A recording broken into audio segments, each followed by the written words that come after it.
Hello fantasy managers, and welcome back to another video from myself, Will, and fantasyfootballhub.co.uk. In this video we're going to be briefly looking at how my team got on last game week before moving on to my first draft from my free hit team. Let's get into it.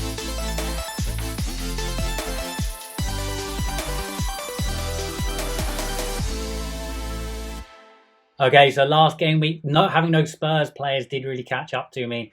So considering I didn't have Spurs players, considering I didn't get my captaincy right with Salah, I'm pretty happy to come away with 65 points and a small red arrow down to 15k. But as you can see, I've got hardly any players for Blank Gameweek 18. I think there's just sort of 6 players in there, and that, you know, includes Brewster. So yeah, it was always planned to play the free hit this game week, and that's what I'm going to obviously play. I have activated the button. I think there is an argument to wait until, you know, to make sure that we don't get any more COVID or pandemic news last minute, and you know, you could potentially save the free hit, but I think that's pretty unlikely at this stage. So I decided to activate it, to be honest, mainly so I could do this video and show you, you know, my first draft full teams. And here it is in all its glory. The first thing I should stress is that this is very much a first draft. The players that could very much change. I'm going to talk through who I think is pretty much nailed in my team, and then go over, you know, the players which are potentially less nailed, but I think are good picks at the moment. Okay, so the player that is completely nailed in my team is Kevin De Bruyne.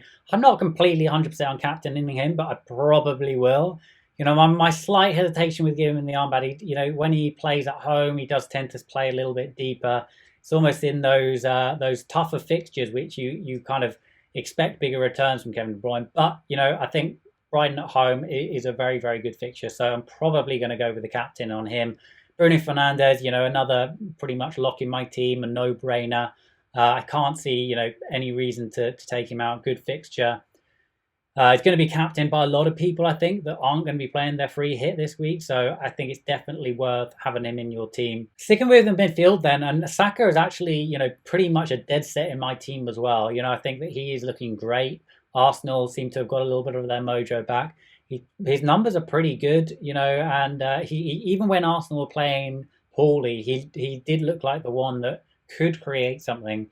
And I think for his price point, he's pretty much a no-brainer with that Crystal Palace at home fixture. Son and Kane, actually, they're both sort of nailed in my team. You know, I haven't had them for a while, and they hurt me last game week. You know, not owning them really hurt my rank overall. So I think, you know, Aston Villa away, it's not a fantastic fixture, but, you know, they're going to be heavily owned, and I kind of just, you know, the worst thing you can do is play a free hit, and, you know, the players that don't have a free hit absolutely smash it, and then you end up losing rank. So I think Son and Kane, you know, they're fairly obvious and straightforward picks, and I think, you know, given my positioning rank and all the rest of it, I think I do want to at least cover them. You know, I'm not considering either of them for the captaincy, but I think both of them are really good options. So I'm going to have both of them in my team as well. So I would say those 5, De Bruyne, Fernandes, Saka, Son and Kane, absolutely nailed in my side.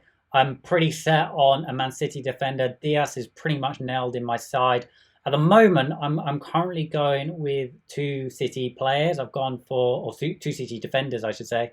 I've gone for Diaz and Cancelo. I think there's a strong argument to go for, you know, Man City treble up with, you know, Diaz, De Bruyne, and potentially Sterling. I think that could be really strong, and, you know, Sterling obviously on his day can get a monster haul, and you know, not a lot of non-free hit players will have Sterling, so I think that could be pretty exciting way to go. Currently, I've gone for Cancelo and Diaz just because they offer fantastic value. I think there's a good chance that, you know, Man City's defence at the moment is pretty rock solid, and looks like both of them are pretty nailed on to start. So I think they both of those offer really good value. They both offer some attacking threat. You know, even Cancelo obviously got a lot of attacking threat, but even Diaz, you know, Brighton are known for the amount of headed attempts that they concede, and conceding from set pieces, etc. And he is a threat at set pieces. So I'm quite keen to have both Cancelo and Diaz in there. Tierney actually is another one which I actually think is pretty nailed in my team. You know, he's looking really attacking, got some really good underlying numbers, and yeah, he just seems to be a really quality player, and he's in a good run of form. And as I say, Arsenal have that pretty plum home tie. So yeah, those 3 are looking pretty set in my team. I could potentially go to, you know, a 4-4-2 or something, which I have looked at. Potentially not play Wilson and bolster the defense again. So yeah, but those three certainly looking pretty nailed on in my side. David De Gea is an interesting one. Usually I wouldn't go near premium goalkeepers, but actually looking at his price point, he's priced 5.3. I think Darlow is 4.9, which I've seen in a few other free hit drafts.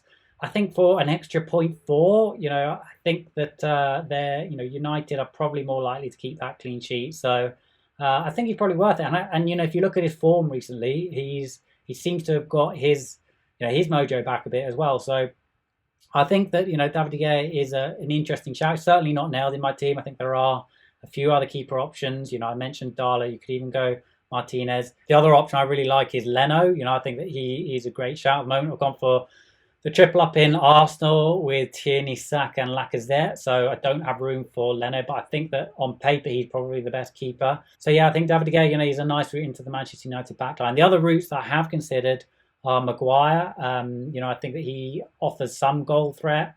Potentially you could look at Wan-Bissaka, potentially look at, Shaw. I think Shaw's been producing a few good numbers as well. So yeah, there are a few options in the Manchester United backline. I'm definitely not set on David De Gea. Moving on to the strike force then, and I'm pretty interested in Lacazette. He's not an elder on my side by any stretch of the imagination, but I think he's a really, really strong option.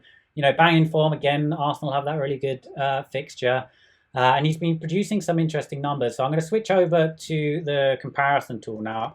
I'm just going to compare Harry Kane because he's in everyone's free hit team. He's obviously a brilliant asset, and maybe some people are even looking at captaining him this week. And I'm going to just switch over to Lacazette, if I can spell his name right, and look at the comparison. So this is over the last 5 game weeks. And as you can see, Harry Kane compared to Lacazette there. And Lacazette is completely bossing Harry Kane on, a lot of the key metrics. Expected points, expected goals, big chances, shots inside the box, similar. Shots on target, again, Lacazette bossing the numbers there. So I think that this gives me a lot of confidence that, Arsenal seem to have clicked. Lacazette seems to be getting a lot of their chances and seems to be banging form. So, coming in at 8.3 million, I think he's a really interesting option and probably at this stage is looking like he'll make my free hit team. If we just whack in Wilson there as well, and as you can see, his numbers are not as good. And I don't know whether this is necessarily something to be worried about. Newcastle are a team that don't get a lot of chances. But, Wilson has been very, very clinical. He's involved in a lot of Newcastle goals. His goal percentage, his goal involvement percentage is really, really high. And, they're playing Sheffield United, which, by the looks of it, are one of the worst teams in the Premier League over, the last decade or so. For whatever reason, they seem to have completely lost what they had last season and seem to be in a really, really bad run of form. So I'd expect Newcastle to win that game, and I would expect them to score a couple of goals, and I would expect Wilson to be involved in those couple of goals. So I think that he's a solid option. Certainly not a player which is nailed on my team. As I mentioned, I think I could switch to a 4-4-2, bring in someone like Maguire instead of Wilson. I could also, switch to 3-5-2 and look to upgrade the midfield spot. Okay, switching over to our points prediction tool, which, if you're a Fantasy Football Hub member, we've watched some of these videos before, it is more predictive than spread betting odds. It's incredibly powerful prediction tool, more predictive than expected data as well. So I've sorted by predicted points for the upcoming game week. And as you see, De Bruyne is top, so is saying, he's probably the best captaincy candidate for that game week. Fernandes second, Sterling interestingly in third. Player that I haven't got in my team, but I'm certainly considering. I think Rashford, again, he's another player which I would like to find a way into my team and someone that I am strongly considering. Moving down, you've got Harry Kane, we've also touched on him.